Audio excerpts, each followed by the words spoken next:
میں آپ کو ایک بات بتا دوں کہ پاکستان کی فوج پوری دنیا کی بہترین صلاحیت والی فوج کہلائی جاتی ہے۔ یہ ساری آبادی جو ہے وہ منٹوں کے اندر جو ہے وہ ختم ہو جائے گی۔ یہ میں چیلنج ہے، پورے انڈیا کو چیلنج ہے، اس کی فورس کو، اس کی آرمی کو۔ ملک کی اس ٹائم پہ 30-40% آبادی روڈوں پہ سو رہی ہے۔ پر ایمان کا جذبہ ہے، یہاں موت نہیں ہے، شہادت ہے۔ یہاں کی عوام بھی وہ فوج کی طرح طاقت رکھتی ہے۔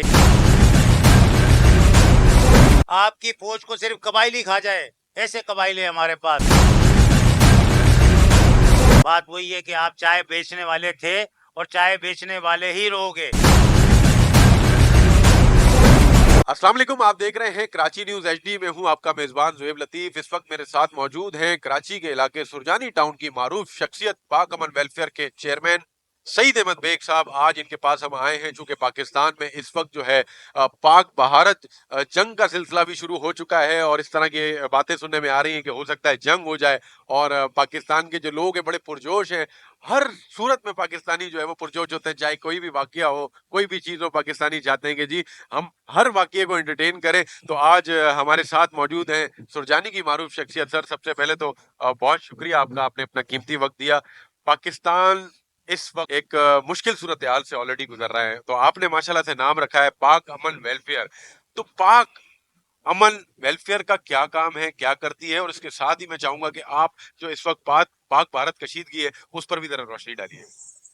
سب سے پہلے میں کراچی نیوز کا شکریہ ادا کرتا ہوں جو یہ ہمارے پلیٹ فارم پہ آئے اور ہمارا موقف جانا۔ بات یہ ہے کہ پاک امن ویلفیئر نام رکھنے کا مقصد ہمارا یہ تھا کہ ہمیں پاک فوج سے محبت ہے، اور واقعی ہمیں کیا ہر پاکستانیوں کو پاک فوج سے محبت ہوگی، کیونکہ کی وجہ سے ہم اپنے گھروں میں آرام سے سکون کی نیند لیتے ہیں، اپنے مال کی بھی حفاظت، اپنے شہر کی بھی حفاظت، اپنی جان کی بھی حفاظت کی قربانیوں کی وجہ سے کہ یہ اپنے جانوں کا نذرانہ دے کے یہ ہمیں سکون دے رہے ہیں۔ میں اس کو سلوٹ کرتا ہوں اور خراج تحسین پیش کرتا ہوں پاک آرمی کو۔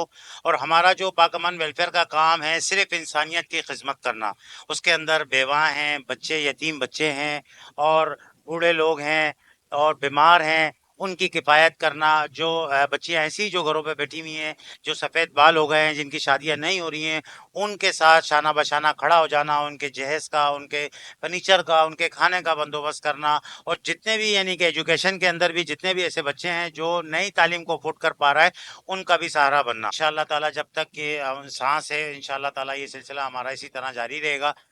بات یہ ہے کہ میں مودی صاحب سے مخاطب ہوں کہ مودی صاحب، آپ اپنی سیاست چمکانے کے لیے اتنا بڑا آپ رسک لے رہے ہیں، دو ملکوں کے اندر جنگ کرا رہے ہیں، اور وہ ایسے ملک کے جو دونوں ایٹمی طاقت ہیں۔ ایٹمی طاقت کا مطلب کہ منٹوں کے اندر ایک دونوں ملک جو ہے وہ دنیا کے نقشے سے غائب ہو سکتے ہیں۔ اتنی تباہی، اتنے جو ہے وہ دیکھا جائے تو وہاں کی بھی 1.25 ارب 1.5 ارب کی آبادی، اور یہاں پر بھی جو ہے وہ تقریباً جو ہے 25-26 کروڑ 27 کروڑ کے قریب آبادی ہے۔ یہ ساری آبادی جو ہے وہ منٹوں کے اندر جو ہے وہ ختم ہو جائے گی۔ تو بات یہ ہے کہ ایسا کوئی بھی عمل نہ کریں جس کی وجہ سے جو ہے وہ اتنا بڑا جانی نقصان ہو۔ اور دوسرا یہ ہے کہ میں آپ کو ایک بات بتا دوں کہ پاکستان کی فوج پوری دنیا کی بہترین صلاحیت والی فوج کہلائی جاتی ہے۔ آپ اس کو ہلکے میں نہیں لیں۔ اگر آپ یہاں پر آئیں گے تو مجھے لگ رہا ہے تو اپنی مرضی سے جائیں گے، آپ جا نہیں سکتے ادھر پاکستان سے باہر۔ یہ میں چیلنج ہے، پورے انڈیا کو چیلنج ہے، اس کی فورس کو، اس کی آرمی کو۔ آپ یہ دیکھیں کہ 1 کروڑ کی فوج آپ نے رکھی ہوئی ہے، ایجنسیاں، فوج، اس کے بعد بھی چند افراد آ کے اور آپ کے جو ہے وہ 20-25 لوگوں کو مار دیتے ہیں، ایسی جگہ پہ جہاں پہ پرندہ بھی پر نہیں مار سکتا۔ دیکھا جائے تو یہ انٹیلیجنس، آپ کے خفیہ ادارے، ایجنسیاں، ان کے اوپر ایک جو ہے وہ ایک سوالیہ نشان ہے کہ آپ اپنے ہی ملک کو جو ہے وہ کور نہیں کر پا رہا ہے، آپ دوسرے ملک کے اندر کیسے آ کے یہاں پر جو ہے وہ کر سکتے ہیں۔ آپ کے ملک کی اس ٹائم پہ 30-40% آبادی روڈوں پہ سو رہی ہے، ان کے اپنے گھر نہیں ہیں، ان کو کھانا نہیں ہے، اس کے بعد آپ اتنا بڑا کام کر رہے ہیں، جنگ کا اعلان کر رہے ہیں۔ آپ لوگ گھوم اتر کھانے والوں، میں تو آپ کو کہتا ہوں پہلے اپنی اصلاح کرو، آپ ادھر آنا۔ اب یہاں پر ایمان کا جذبہ ہے، یہاں موت نہیں ہے، شہادت ہے۔ اور یہ شہادت ہم سر پہ لے کے گھومتے ہیں. جس نے بھی کلمہ پڑھ لیا لا الہ الا اللہ محمد رسول اللہ، اس کو وہ فخر محسوس کرتا ہے شہید ہونے کو، اور ہر بندہ ترس رہا ہے شہادت کی موت کو. تو آپ ہم لوگوں کو للکارو مت. یہاں پر فوج تو فوج، یہاں کی عوام بھی وہ فوج کی طرح طاقت رکھتی ہے. ان کے شانہ بشانہ کھڑے ہیں، ان کے قبائل ہمارے پاس جو قبائل پڑے ہوئے ہیں، آپ کی فوج کو صرف قبائل ہی کھا جائے ایسے قبائل ہیں ہمارے پاس. بلوچستان کے قبائل، سرحد کے قبائل، جنگجو قبائل ہیں. آپ اتنا آسان نہیں سمجھے کوئی کہ جو ہے وہ آرام سے، یہ جو ہے نا لوہے کے چنے ہیں. جب آپ یہاں، میں پھر ایک دفعہ دہرا رہا ہوں، ہاتھ تو گئے، دوبارہ آپ یہاں سے نہیں، آپ کی جتنی بھی فوج ہے یہاں پہ ضم ہو جائے گی. یہاں پہ اس کو پوچھنے والا بھی کوئی نہیں ہوگا. آپ یہ دیکھیں کہ اس آپ کے اعلان کی وجہ سے دونوں بارڈروں میں ایک کشیدگی پھیل گئی، لوگوں کے روزگاروں کا پرابلم ہو گیا ہے، معاشی طور پر ڈسٹرب ہے دونوں ملک. آپ صرف اپنی سیاست چمکانا. بات وہی ہے کہ آپ چائے بیچنے والے تھے اور چائے بیچنے والے ہی رہو گے. آپ نے کم سے کم اس چیز کو تو دیکھنا تھا کہ یہ اس اعلان سے آپ نے سن ٹیکس کا معاہدہ کیسے منسوخ کیا، جبکہ بین الاقوامی طور پہ یہ معاہدہ ہوا ہے. آپ ایسے اس معاہدے کو کیسے توڑ سکتے ہو؟ یہ آپ کے لیے پرابلم. آپ نے جو جال بچھایا ہے سر، یہ آپ اپنے ہی جال میں پھنس گئے. سعید بھائی بہت زبردست آپ گفتگو کر رہے ہیں اور بڑا آپ نے ایک واضح پیغام دیا نریندر مودی کو. ایک چیز اور میں چاہتا ہوں کہ ایک بڑا پرامن پیغام آپ کی جانب سے چاہنا چاہیے کہ بہت سے لوگوں نے ہندو برادری کو ٹارگٹ کیا. تو آپ کیا سمجھتے ہیں؟ دیکھیں، دہشت گردی کا کوئی مذہب نہیں ہوتا. اسی طرح جس سے نریندر مودی ہے، اس کا کوئی مذہب نہیں ہے. کوئی بھی دہشت گردی کرتا ہے، اس کا کوئی مذہب نہیں ہوتا. تو کیا پاکستان میں ہندو برادری کو ٹارگٹ کرنا یا ان کے خلاف کوئی ایسی کارروائی کرنا یا ہندوستان کے ہندوؤں کو ٹارگٹ کرنا یہ مناسب ہے یا نہیں؟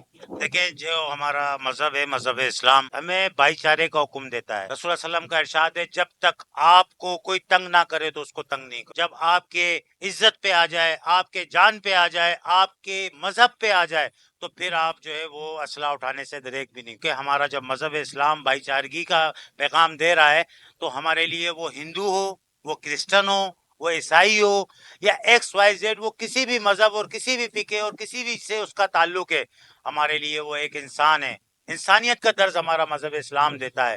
کبھی بھی نہیں کہتا کہ کسی کا خون خرابہ کرو، کسی کے ساتھ دہشت گردی کرو. ہمارے لیے ہندو بھی مسلمان ہے، ہمارے لیے سکھ بھی مسلمان ہے، ہمارے لیے کرسچن بھی مسلمان ہے. کیونکہ ہمارا مذہب اسلام صرف اس چیز کی اجازت دیتا ہے کہ ہمیشہ امن، بھائی چارہ، محبت، اسی سے آپ آگے بڑھو گے. بھائی بہت شکریہ، بہت پیارا پیغام دیا سعید بھائی نے. بہت زبردست بات کی کہ مسلمان، سب سے پہلے مسلمان کا فرض یہ ہے کہ اپنے جو اقلیتی بھائی ہیں ان کا خیال کریں، کسی قسم کی انہیں تکلیف نہیں ہونی چاہیے. یہی ہمارا مذہب ہے، یہی ہمارا اسلام ہے، جس کی یہ خوبصورتی ہے. سعید بھائی، بڑا ایک امپورٹنٹ سوال، پاک بھارت جنگ ہوتی ہے اور انشاءاللہ کیونکہ پاکستان جیتے گا، ہم اسلام کے پرچم تلے لڑنے والے لوگ ہیں اور ہم جیتیں گے.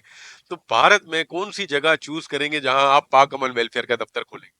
اگر یہ نریندر مودی اور ان کے ہواری اس چیز سے باز نہیں آتے ہیں تو مجبوراً، کہتے ہیں تنگ آمد تو جنگ آمد. جب ہم جنگ کے لیے ایگری ہوں گے تو انشاءاللہ فاتح ہمیشہ ہماری ہی ہوگی. ہمیں اپنی صلاحیتوں پہ بھروسہ ہے، ہماری آرمی پہ بھروسہ ہے، ہماری ایجنسیوں پہ بھروسہ ہے، اور ہماری عوام پہ بھی ہمیں بھروسہ ہے کہ انشاءاللہ فتح ہماری ہوگی. یہ آپ نہیں دیکھیں کہ ان کی تعداد زیادہ ہے اور ہماری تعداد کم ہے. چیز سے نہیں ہوتا، جذبہ ایمانی سے فتح ہوتی ہے. اگر انہوں نے یہ غلطی کی، انشاءاللہ تعالی دہلی کے اندر ہم اپنا پاک امن ویلفیئر کا پرچم لہرائیں گے اور وہاں پر بھی امن اور بھائی چارے کا پیغام دیں گے اور غریبوں کی مدد کریں گے، ان کا سہارا بنیں گے. بتائیں گے کہ ہمارے مذہب کے اندر ضروری نہیں ہے کہ کوئی ہندو ہے تو ہم اس کی خدمت کریں یا مسلمان، ہر کوئی ہمارے لیے ایک انسان ہے اور انسانیت کا درس ہمارا دین دیتا ہے. اللہ تعالیٰ پاکستان کو قائم دائم رکھے. پاکستان پائندہ باد اور پاک فوج زندہ باد. السلام علیکم ورحمۃ اللہ.